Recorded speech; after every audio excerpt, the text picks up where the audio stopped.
Going into this film, did I think I would see a dinosaur get bent over and pretty much just get smashed?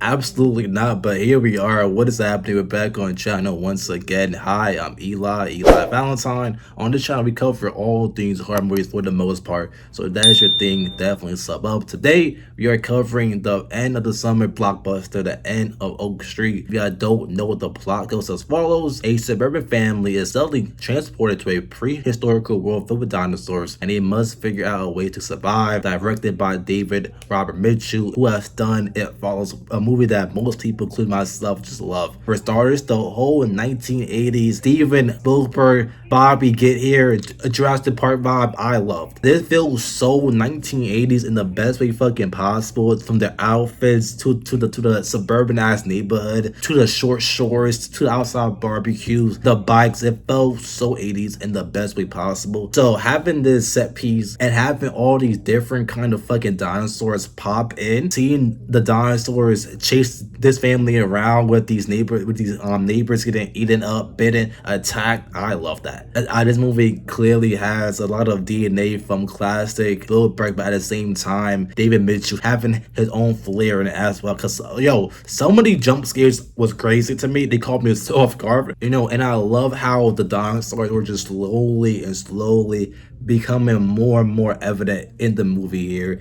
And probably my favorite aspect of the whole movie was that family dynamic. We get Ewan McGregor character Greg, we get halfway character Denise, I'm pretty sure, and their whole dynamic, which is very much interesting to me, because a divorce is definitely potentially coming their way. And obviously, the kids are fucking peeping that good stuff, and now they're forced to deal with the fucking dinosaurs. So it felt like their problems. It felt like exposure therapy in a way, because obviously this family has a lot of fucking issues before these damn dinosaurs even show up now, and now they're forced to deal with that and also the dinosaurs at the same exact time. And I love that element as well. And halfway, this is obviously incredible. She's having such a phenomenal year. Me personally, going 4 for 4 in performances, and she has a 5th movie coming out this year, which is fucking crazy. Now, the ending for the movie, I don't like at all, and I will get to in the more spoiler section of this movie. But back to the family dynamics. Also, the fucking children, I don't know, I feel like we need more brother and sister stuff in movies, and I love that we got it here. I just wish we got it more. It's a character in this movie that I just didn't think was needed at all, and I will get into more detail in the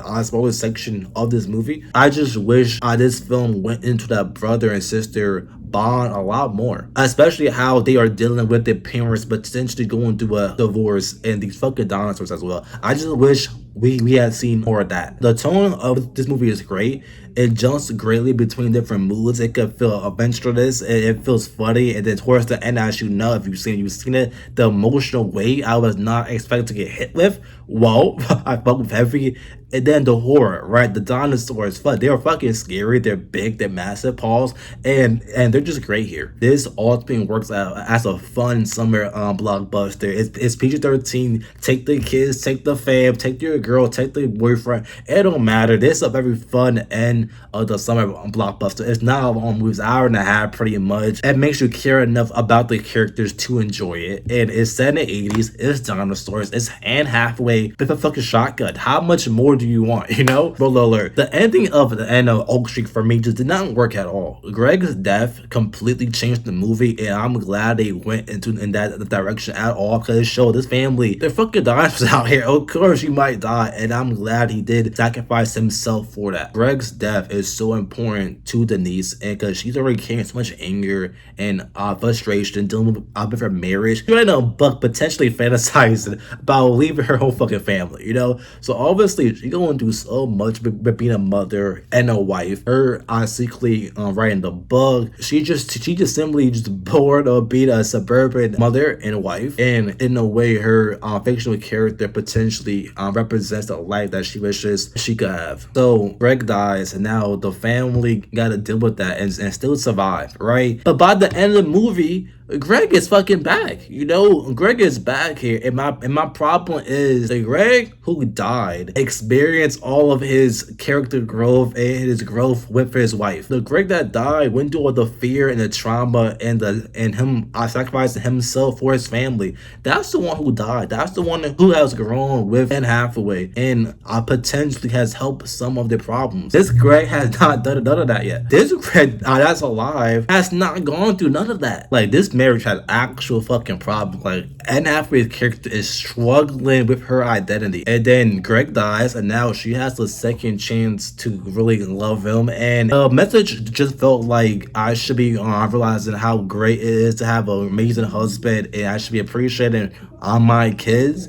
And I don't necessarily disagree with that per se. I just wish it just was handled differently. I don't know. I just think he should have just stayed dead then, because all the emotional weight I felt from dying was just gone. And like, it just ended too on a bow for me. You know, everyone has a survivor, and she gets her bug. The daughter goes to Cornell. So for a movie that carries so much emotional weight with all the problems early on, it just ended a little bit too nicely for me personally. Then an aspect of the movie I just did not think was needed was the character of Jeanette. In the movie, she is the new neighbor, and the son has a crush on her, but she kind of ends up with the daughter. I don't know. I just felt it wasn't needed. I could see why she was added in, but I just didn't need it was needed. I would have just preferred seeing the dynamic between the two siblings, because I thought they was great together, especially in that scene when the parents are arguing really loudly. We see two sides on how kids deal with that. For one, the son was blasting music, and then on the other hand, the daughter was just sobbing, tears going down her face.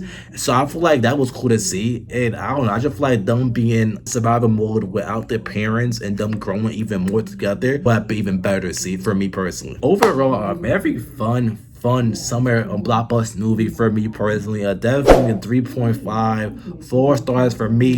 And just for me personally, the ending, overall ending, it kind of killed that whole emotional weight for me personally. Him coming back alive and everything, it just didn't work for me. But that's perfectly okay. And halfway with shotguns, dinosaurs getting bent over. It's 80s fun. Dinosaurs, what more can you ask from Happy said I have all fear. He who.